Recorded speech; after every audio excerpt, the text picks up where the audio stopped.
Hi, I'm Matt. I'm Mel. I'm Lisa. And this is the No Fear Cast, the podcast where we dissect horror and all the things that scare us. This is episode 21, an episode we are calling a Master of Horror episode. It's a bit of a departure from our normal fare. Our episodes are usually grouped into a series around a certain theme. We'll return to that format in the fall.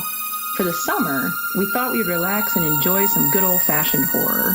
We also have some big things planned for our next full season of the No Fear Cast. You can help by leaving us a review on iTunes or by donating to our Patreon. But we'll have more on that at the end of the episode.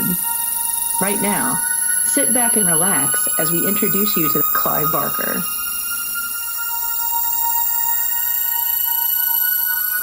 This is the No Fear Podcast. We know what scares you.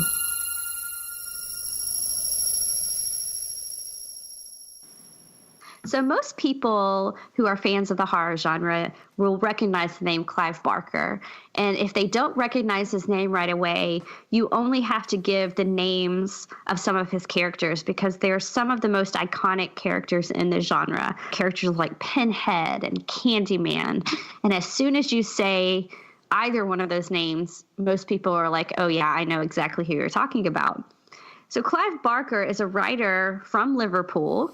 And he has written numerous novels, including The Hellbound Heart, which was turned into Hellraiser, Weave World, The Scarlet Gospels. He's also a prolific writer of short stories, and they have been collected in several places, but most famously into his Books of Blood, which came out in several volumes in the mid-'80s. But one thing that I found so fascinating about Clive Barker is his work beyond just being a writer. He's a very talented artist. And in fact, if you go on his website, you can see several of his works. And he kind of, as you would expect, explores the darker side of humanity. But I was impressed with a lot of the artwork.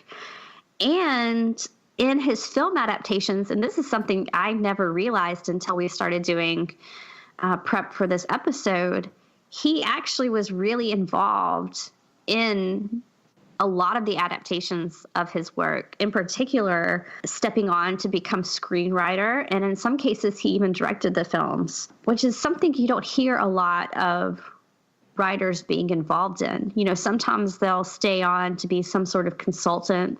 Sometimes they'll attempt to do the screenwriting process, usually with other people. But Barker seems to be somebody who stays very involved in taking his project from the page to the screen, which is something I think that does make him unique, but also highlights his artistic ability, I guess. One thing, too, worth mentioning, we're talking about Clive Barker as a master of horror, but he was also attached to the movie Gods and Monsters, which was a period piece starring Ian McKellen and Brendan Fraser, which is kind of an independent movie, but I remember seeing it when it came out, I think it came out in 1998, and I rented it a few years later. But it's actually a good movie that's worth talking about just for the non-horror side of things as well. So his reach is broad. It doesn't just encompass horror, but he's definitely very well situated in the horror genre as well, right? Absolutely. And, you know, I feel like we're kind of dancing around it, so we might as well just throw it out here at the beginning of the episode. But when you're talking about his work, and you're talking about his work in both short story form and novel form and film, one of the movies that he actually directed was the first Hellraiser, which I would say most people who know his name probably know it from that movie. Oh, definitely. That's probably, I would say it's his most well-known work by far for most people. It was definitely my first exposure to Clive Barker. I remember being in high school and renting Hellraiser and then realizing that it was based on a novella that, you know, of course I had to track down and read because Hellraiser was a really good movie. It's spawned, I don't know how many sequels, but the first one is, of course, clearly the best. And like you said, probably his most well-known thing, period. Right. It was based on the novella The Hellbound Heart, which came out in 1986. And I agree with you. It's a great movie, and it's a really great novella as well. And the thing that I love about it is he takes subject matter that is so familiar to us, namely the Christian idea of hell. And he takes a lot of energy from the Bible, which is something I think that's a source he returns to throughout his work. And I guess it's hard to get away from that when you're dealing with some sort of hell realm or some sort of dark afterlife. But he takes what could have been, in lesser hands, a very trite retelling of Dante almost. A person journeys into hell, and he takes it and he makes it so fresh and so new. I remember when I first saw Pinhead and the other Cenobites, I had quite literally never seen anything like that before. And I cannot tell you the absolute terror of seeing them and realizing what they were. And just the whole concept of these beings who don't know the difference between pain and pleasure. And so they're just seeking the extremes of both, not really able to differentiate between the two. And something about that idea just struck something inside of me. It was a really deep terror that I think up to that point in my life I hadn't felt before. Oh, it does. And, well, I mean, Pinhead is just one of those. I mean, he's the iconic Cenobite, of course. He was not the only one, but Pinhead became the representation of Hellraiser in the series. And I believe they were pretty consistent with having the same actor portray him. But, I mean, in the pantheon of the great horror icons, the Freddy Krueger, the Jason, Michael Myers, and Leatherface, and Pinhead, I think he's just one of those great things. Am I correct that Pinhead had a run of his own in like a series of comic books or graphic novels? You are? Yeah, that was one thing, and that was kind of Barker's, I guess, merging of his two arts when he continued the story, I guess, of the Cenobites in comic form. And then he also returned with a sequel to The Hellbound Heart, which was the Scarlet Gospels, which I believe came out in 2015. And there he kind of fleshed out the character of Pinhead a little bit, and we learn a little bit more about the Cenobites and who they are, and they become this kind of religious order, with Pinhead being like the priest, but it's a very, dark and twisty and perverse religious order, of course, which Barker does so well, that kind of flip side of it. Yeah, in some ways it sort of almost reminds me of the same sort of thing that David Lynch likes to explore, that dark underbelly of what we see as normal. And Clive Barker, I think, goes further and almost kind of gives, at least especially with the Cenobites, this complete inversion of that religious aspect, as you were talking about. I mean, he's a hell priest, and these are formerly people that are ritually mutilated. I mean, that's one of the main consistent themes about them, right? Is that, like, Pinhead has the nails in his head, but all of the other ones are all mutilated in some way, shape, or form. And yeah, it's this total and complete inversion of the idea of, I guess, religion in some sense. I mean, if that is creatures from hell, essentially, wouldn't that be kind of the opposite of heaven, I suppose? And I guess I would also go back to Lisa's point about the kind of retelling, in a way, of Dante's Trek into Hell, only you have the demons taking you. Which is a perfect description of what you get in something like The Hellbound Heart. And in fact, I'm thinking of the movie Hellraiser in particular here, but if you want to look at it as a journey into hell, and you look at what the main character has to go through in order to find that journey, and he is actively seeking it out because he's seeking that puzzle box. And the puzzle box, I think, nicely sets up one man's obsession and how far it will take him until it completely overtakes his life in a way that he never could have foreseen when he started his journey. And I always liked that aspect of Hellraiser, because in the beginning, of course, watching it, it's a horror movie and it's coming, because I knew who Pinhead was before I saw the movie. Like, I think most people did. When the movie came out, I was 7 years old. I didn't see it in the theaters. I saw it when I was older. And so when the movie started, I knew it was coming, and there was a nice tension that was built when the main character finally gets his hands on the mystery box or the puzzle box. I can't remember what it's called now. And has to go through the steps to open it. I don't know. I thought it was a really nice, almost metaphor for obsession and where your obsessions can take you if you're not careful. Oh, yeah. And it also would be commenting on the idea of forbidden knowledge, too, right? I mean, there's a long tradition in supernatural and horror fiction of people not just walking around having a normal day and getting sucked into supernatural, but like being tempted by it and seeking it out and becoming obsessed with a document or a maze or a trap or something, a dungeon or something that's kind of mazy and psychological. And you bring it on yourself by taking the time to kind of solve that puzzle. And you know as an audience member that what's going to happen, but it's that person's inability to stop seeking some sort of experience, seeking some sort of knowledge that they probably shouldn't have, but they're going to go for it anyway. That human desire for falling for temptation. Which, Mel, you said the perfect word when you said forbidden and the quest for this forbidden knowledge that we shouldn't have, because Barker's, I would say, second most famous character, Candyman, came from a short story called The Forbidden, which was in one of the Books of Blood, volume 5, I believe. And people may disagree with me on that. I'm sure there are listeners right now who are saying there is no way that Hellraiser is more popular than Candyman. I will just say that is my personal bias coming through. I saw Hellraiser first. But in the movie Candyman and in the short story The Forbidden, you get that idea of, in each case, I think the movie, the reasoning is a little bit different, but in both cases you have a young woman who is an academic, a graduate student, I think, and who comes across the story of Candyman and becomes intrigued by it as this urban legend. In fact, I believe in The Forbidden, it's graffiti that brings her into it.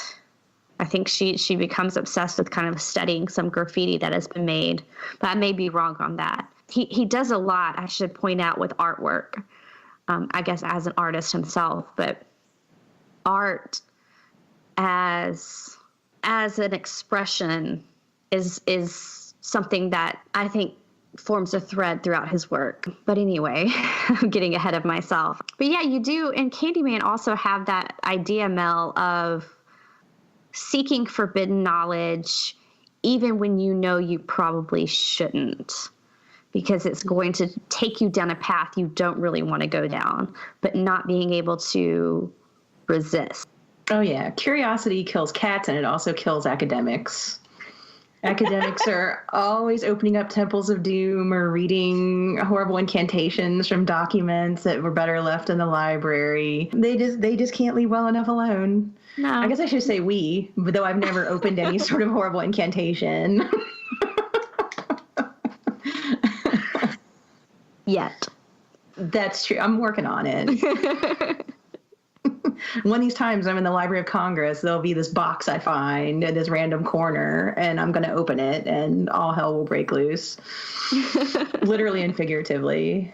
I don't know whether to say that I hope, honestly, that doesn't happen to you, or I do hope it does, because it would be really interesting to watch. Thank you. Thank you, Lisa. No problem. When I get sucked into the hellmouth, I'll be sure to record it for you. That's really all I'm asking. I just, I'd like a front row seat, so I can be the one to go ahead and tell others about it. Because, that's one of the really interesting things about Candyman is that it's based around this urban legend. In fact, when you are bringing him up, you have to say his name 5 times. And I think there's a mirror involved. Did I make that up? Because it is a little bit of Bloody Mary type thing, which I'm sure you played as a kid. I know I played it. But there is this idea of storytelling, and just the legend of Candyman is almost as important as the person himself when it comes to his story, because his story needs to be told. Of course, Candyman's legend goes back to he was the son of an African American slave. And so there's the ties to this dark history. In fact, if I believe right, he was pretty much almost lynched by an angry mob, and there was honey and bees and limbs getting cut off and all sorts of horrible torture. But that's what turns him into this monster. But really, it's the power of social storytelling that is at the heart of Candyman. And this is where I think Clive Barker stands out among a lot of other horror writers, is how smart he is when he approaches these stories. Because if no one told the story of Candyman, then he would completely lose his power. And in fact, it's so powerful that he not only gets his victims in the end, but he almost encompasses them so that they become part of his legend. And that was one of the fantastic things, I think, at the end of the original Candyman movie, is that academic who couldn't leave well enough alone, she actually becomes part of the legend. She becomes part of his story, part of the artwork. And that was one of the things that I just really loved about that movie.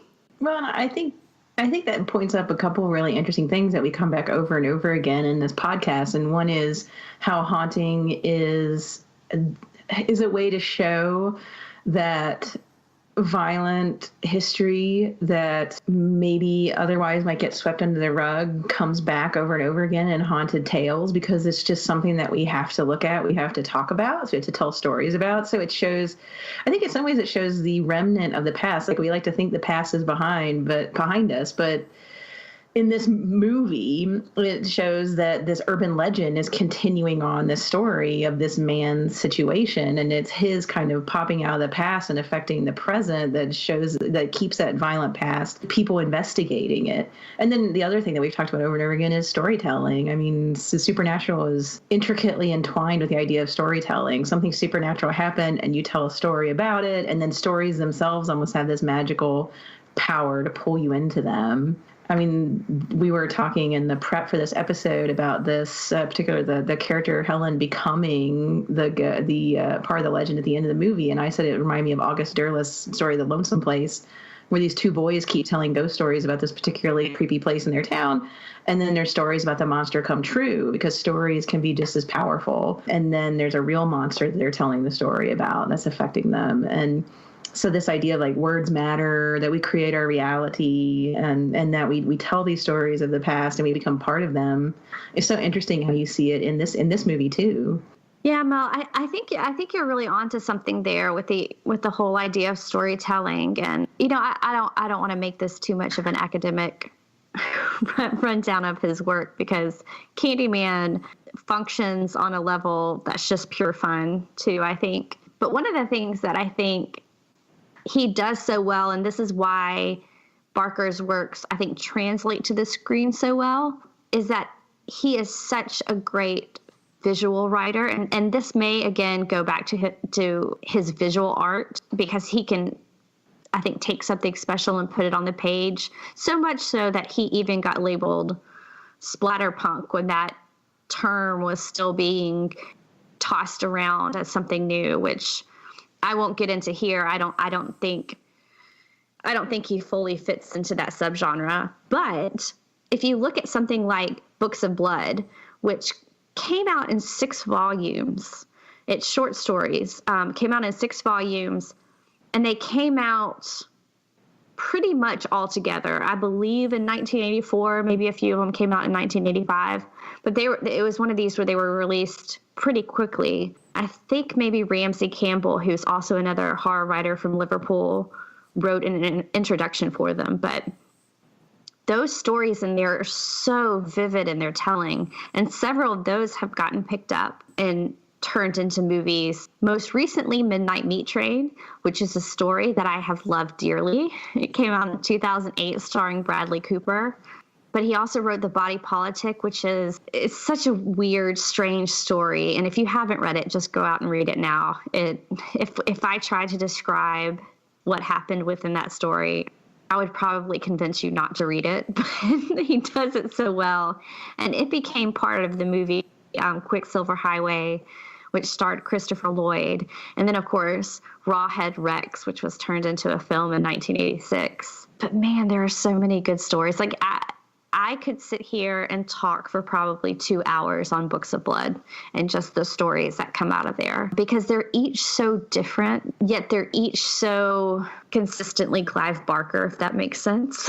Mel, I don't know if it was you or if it was Matt, and I apologize for not remembering this, but when you were comparing him to the work of Lynch, what he does in films and kind of flipping the sacred and almost making it profane, he does that in a lot of his stories, and I think it's wonderful. Probably worth noting is his treatment of gay characters or characters that are in the LGBTQ community. And that's just that he writes them as real people, and it doesn't become part of the story other than that's just part of who these characters are. And I think he was one of the first people, at least in horror, to really do that in a real way. A really good example is the story In the Hills, the Cities, which I know a lot of people have said they'd love to see as a film, but I would venture to say is one of the most unfilmable stories that's been written.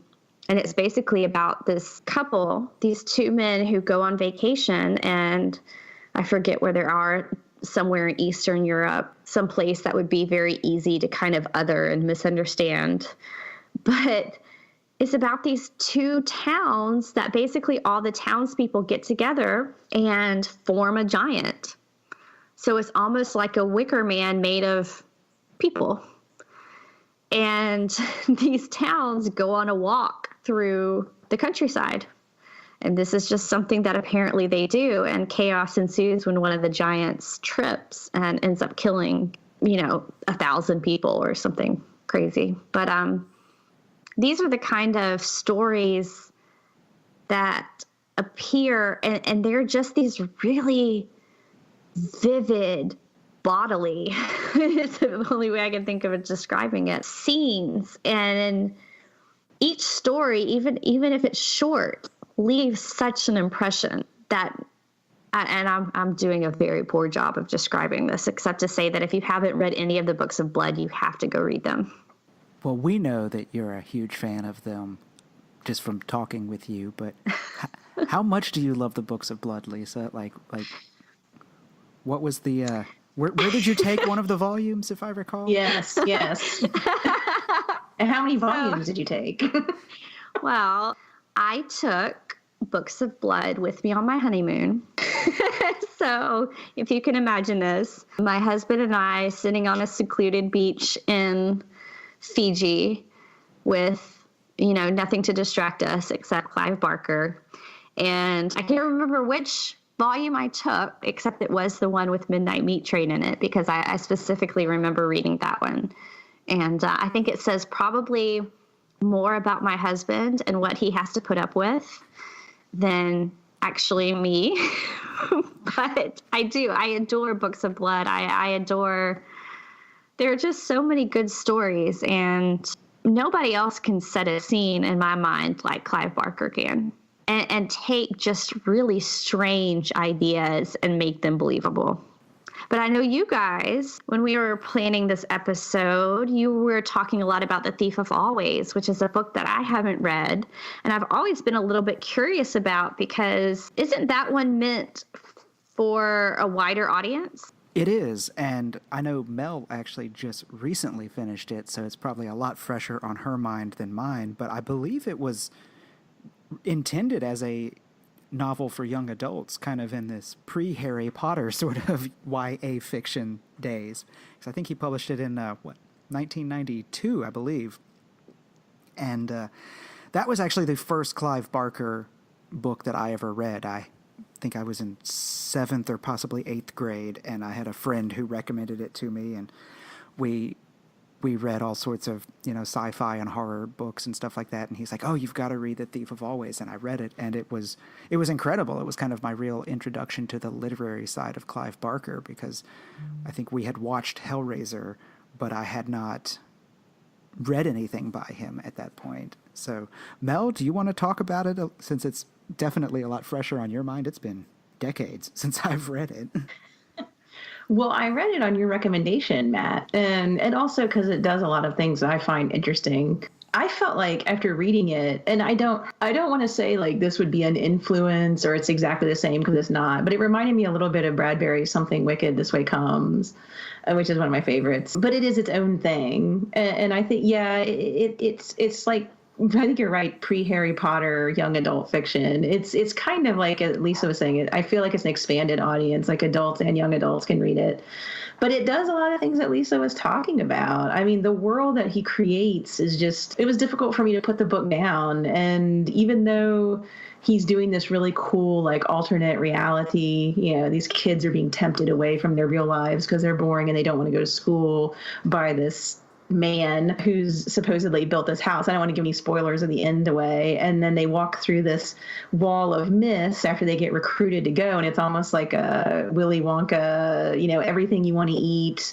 The thing, the house almost reads your mind, gives you what you want for Christmas. You go through all 4 seasons in one day. It's like everything like a kid would want. But there's a real dark side to it because you're always going to trade off something when you get something like that. And so that idea of like, magic, but also the dark side of it and the responsibility that comes with that and the kind of like knowing who the hero is, but it's also much more complicated than that, as real life often is, and just believing it. Like the characters were so clever. You have the 3 cats. Was it Clue Cat, Stew Cat, and Blue Cat, I think. But then you also have these just really terrifying kind of monsters that come out on Halloween.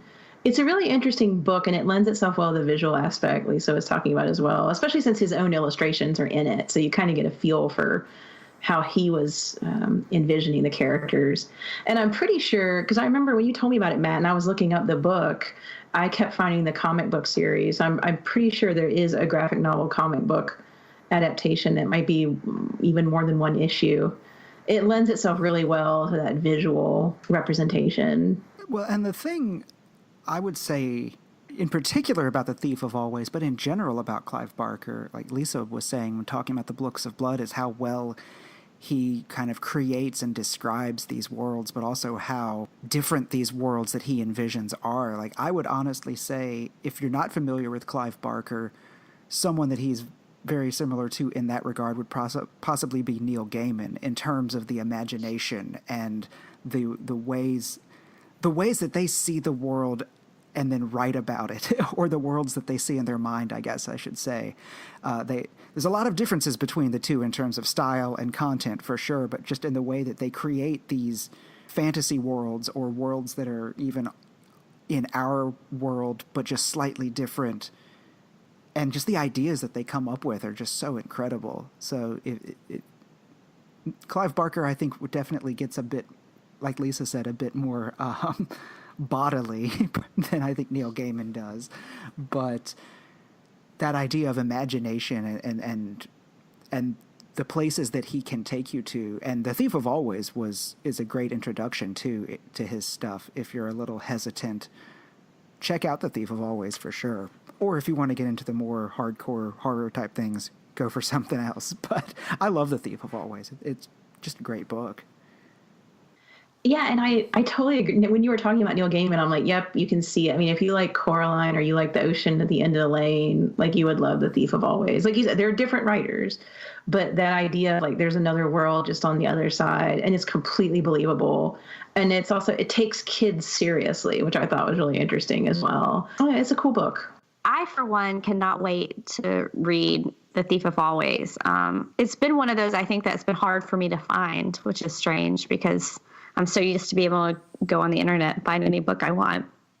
But Mel, I think you were talking about a graphic novel or a comic version of that. And when I did look it up, I think that was the first one I found. So anyway, maybe one day I'll be able to track down the book and read it because listening to you guys talk about it really interests me. But one thing that you said, and that in my long ramblings about Book of Blood, I tried to point out is how well he does handle things that are bodily, and that may be one thing that would separate him from somebody like a Neil Gaiman, and probably what got labeled him splatterpunk in the beginning. But just he does violence so well, and he does these really graphic descriptions really well, and he pushes things to the extreme, and he's not afraid to go to a place where I, for one, as a reader, am not comfortable going there, but he brings us there, and he does not shy away, and he shows us everything, and then by the end you're really glad that he did. And I think that is one of the things that he is extremely well at doing. And I think this is one reason why I hate to label him as something like splatterpunk, because it's the same reason that I hate to label, some horror movies as like torture porn or something like that, because I think it's such a dismissive term, and it narrows it down too much. And if you haven't read Clive Barker, and maybe you only know him from some of his movie adaptations, or maybe you just know him from the characters because they, as Matt, you said earlier, they've just entered the zeitgeist. I think one thing that I would really like to point out is how smart Clive Barker is as a writer. And he is somebody who has done a lot of reading. You can tell it comes through in his writings. He has a short story called The New Murders in the Rue Morgue. Of course, going back to the Edgar Allan Poe story, he does a lot with really smart things with artwork. There's a story called Human Remains that is about basically a man being, the best way I can describe it is kind of being stalked by this like Roman statue, basically. But he also, and this is something that I think our listeners in particular will enjoy hearing about, because we've talked about this in other episodes, is he has his own version of a supernatural detective. And it's a private investigator out of New Orleans, I think, actually, Harry D'Amour, who is a detective who is well versed in the supernatural world. And I think readers will recognize that he is a direct descendant of all of the Victorian era psychic detectives and supernatural detectives that we've talked about in other episodes. And he's somebody who shows up in a story or two in the Books of Blood, but also, again, I think in the Scarlet Gospels. So Clive Barker really, he knows his own writing and his strengths as a writer, and he situates himself in a long line of writers. He's just really smart in how he does it. So I think that would be what I would want to leave you with. We hope you enjoyed this episode on Clive Barker. We want to bring you more masters of horror, but here's where we need your help. We want you to write us on the website, on our social media, and tell us which master of horror you are dying to know about. We've already done a mini episode on director William Castle for our Patreon listeners, and so if that interests you, please consider donating.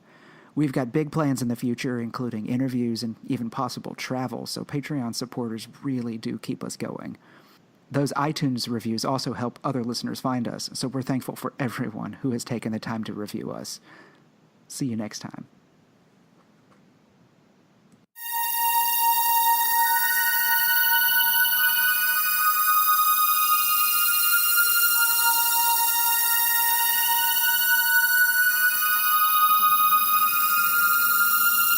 This is the No Fear Podcast. You can find us online at Twitter and Instagram at No Fear Cast. That's KNOW Fearcast. Or our website, nofearcast.com. If you want to contact us, send us an email to nofearcast@gmail.com. Download us through iTunes, Stitcher, or anywhere else podcasts are found. If you like what you hear, leave us a 5-star review on iTunes, or you can support us on Patreon. Supporters get special perks such as early access to our main episodes and exclusive mini-episodes released on the weeks in between our normal schedule, depending on the tier you choose. Even a little bit makes a big difference. The No Fear Cast. We know what scares you.